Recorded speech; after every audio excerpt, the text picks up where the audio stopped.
Hey YouTube, this is Dean making another vid. If you like my content, please consider hitting the like button. Also, please consider subscribing, as it is very much appreciated.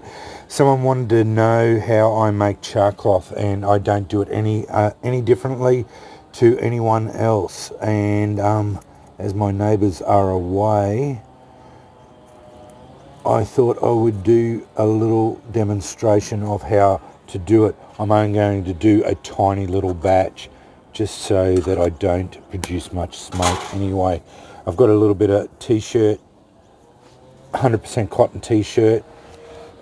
All I do is cut up little squares just to fit in my container. This is just an off cut of a t-shirt. I don't waste anything usually. I tend to... These are terrible scissors too. Blunt as anything. Anyway, we'll struggle along.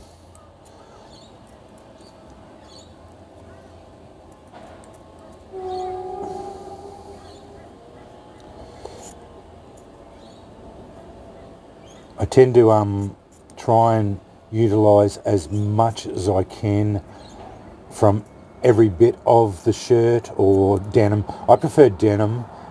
It balances between robustness and the ability to take a spark. T-shirt is more fragile but takes a spark easier. So you do you. I've practiced with a lot of different char cloths and settled on denim as my favourite. If I want to show off, I tend to use t-shirt because it takes a spark easier, but it doesn't last as long. It tends to be a lot more fragile, and it's just not as that perfect balance between the ability to take a spark as well as being a little bit more robust.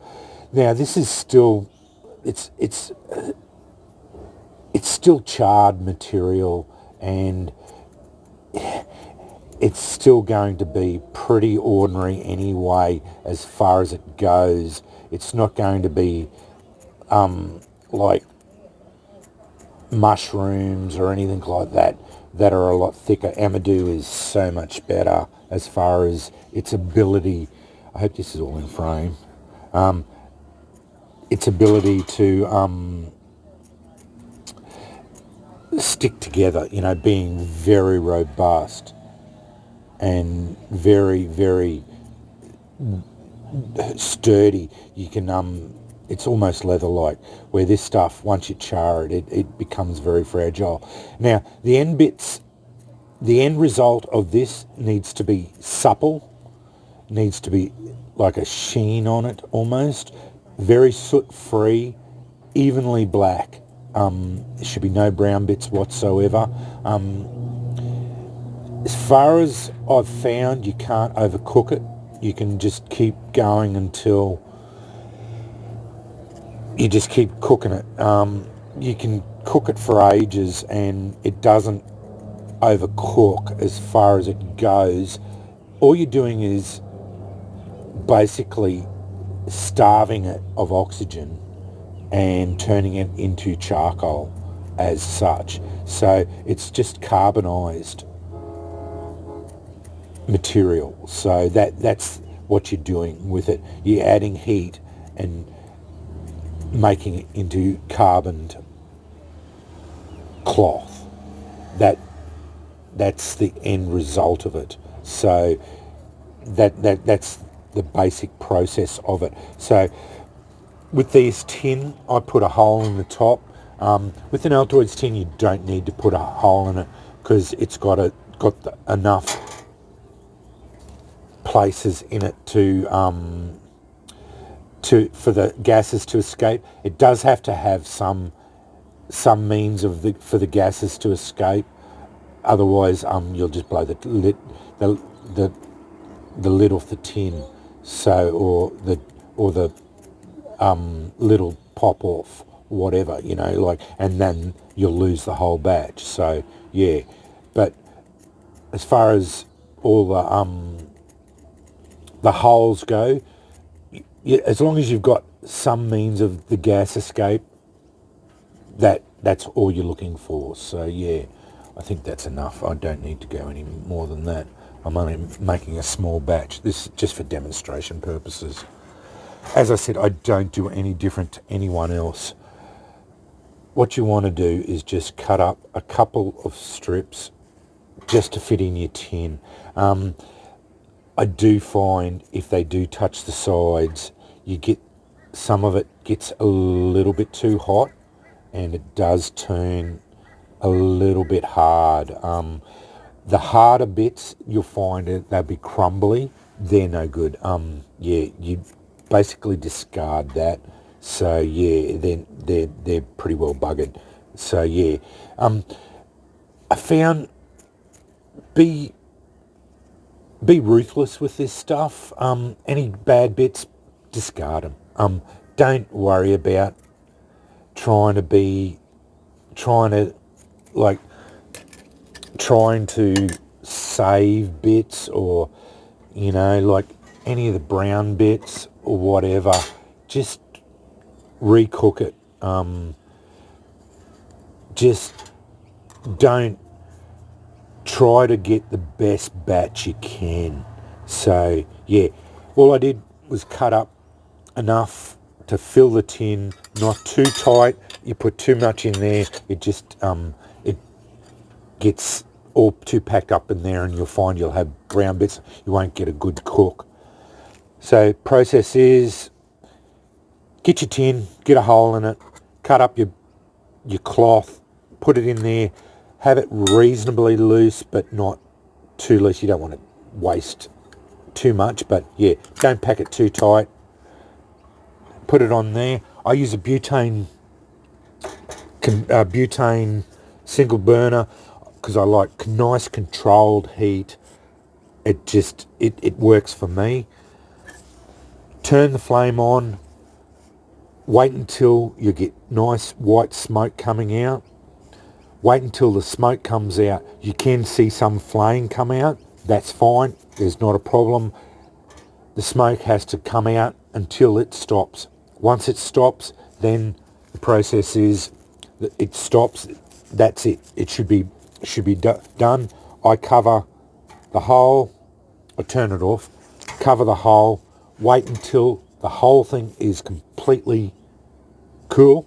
You'll be able to pick the tin up. If you do not wait until it's cool and open it up, the char cloth will ignite. So let's get this going. That little batch there should only take a minute or so.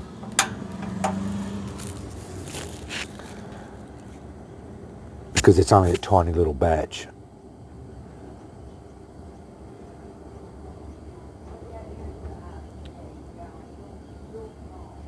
You'll see smoke almost instantaneously.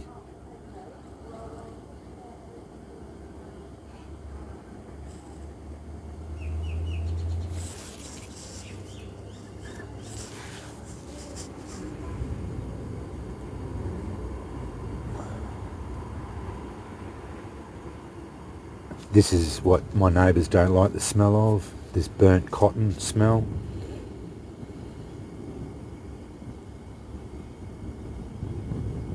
I don't know, it doesn't bother me, but yeah, apparently.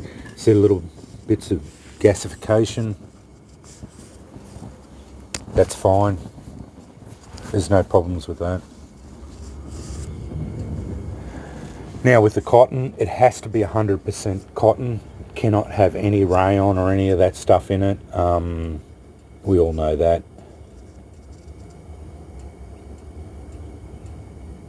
I actually prefer it when it's got a bit of flame. That to me, because it's not smoking, I don't get in trouble for it.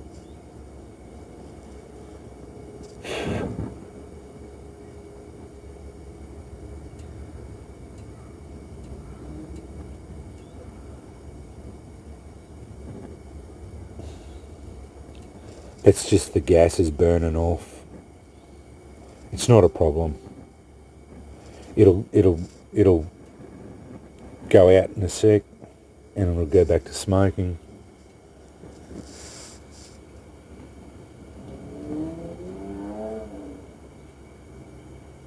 It's just gasification of the cotton.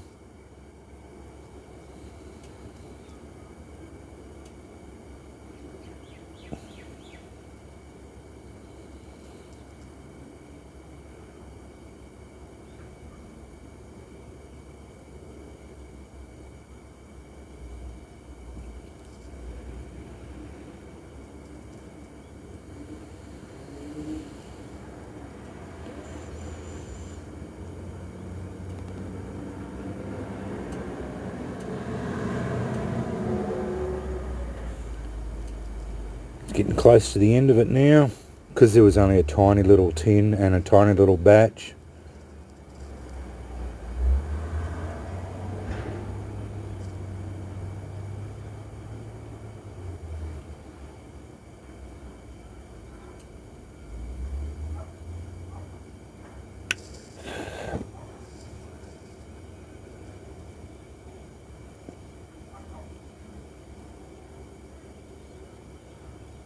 That'll all be pretty well charred. See how there's no smoke coming out now?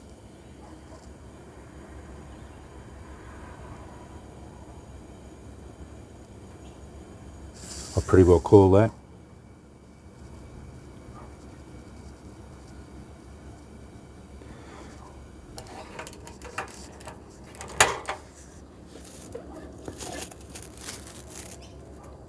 Put that on. Put a rock on it just to see. That seals the little... Basically what you're making is a little oven. So that sealed that little oven up now. No more oxygen gets in there, so that's stopped it from cooking, and now it's all sealed up. Let that cool down. It'll probably take about 10 minutes for it to cool down. I'll pause you. I'll talk a bit more longer on it. The whole process, if you wanted to make a bigger batch, obviously it's just a matter of making a bigger tin and making a bigger batch. The principle's exactly the same. It just takes more stuff, obviously. Bigger tin, more cotton, and you just go longer. Normally, for a bigger tin, you'd probably cook. The cook could take up to 20 minutes. I've cooked tins for 20 minutes or 30 minutes for it to go that long before the smoke stopped billowing out. And yeah, you just go until the smoke, there is absolutely maybe one little wisp comes out every 30 seconds, then I'd basically call it. If you do seal it up like that, or put a stick in it and seal it up, or whatever, however you seal that up, and then cool it down and then come back to it, open it up and find that there are certain bits that are brown. I'd take out all the bits that are perfectly cooked, all them out, put all the brown bits back in and recook it again, and then just do the process again. You'll find that it'll start smoking again, billowing out, and just carrying on again, and go again until absolutely no smoke comes out, and then again seal it up. After it stops smoking, seal it up, wait until it cools down, and then go and have a look at it again, and keep continuing the process until you have perfectly black. It should be even black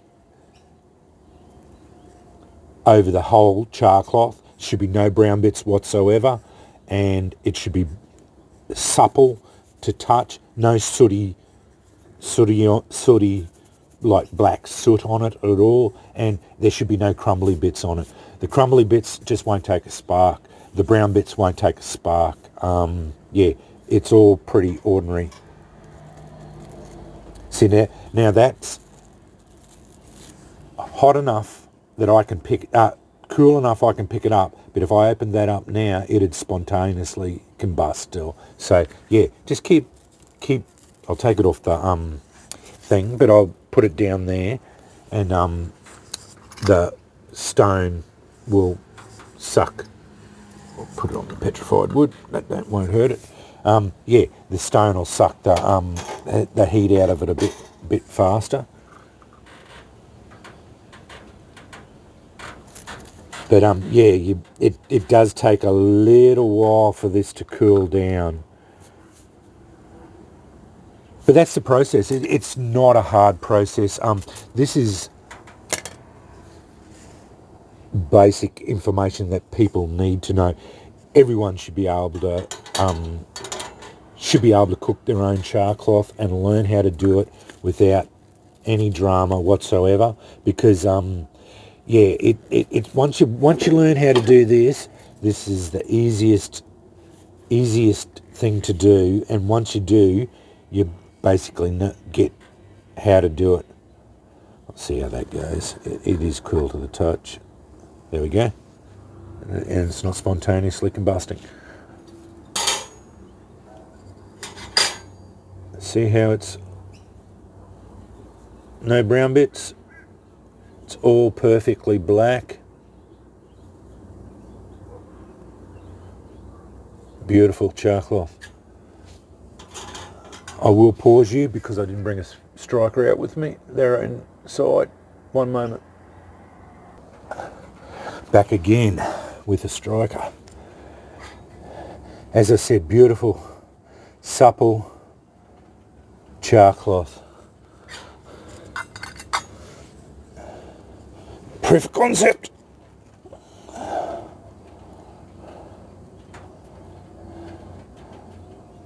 I won't rip this in half because I don't think I need to.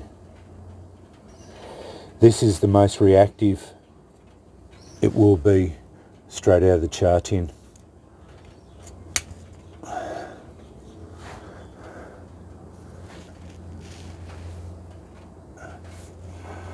Beautiful.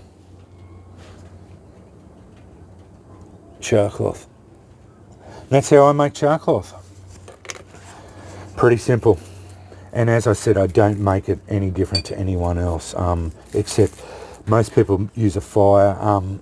I don't have access to fires as far as it goes. I could make char cloth in my barbecue, and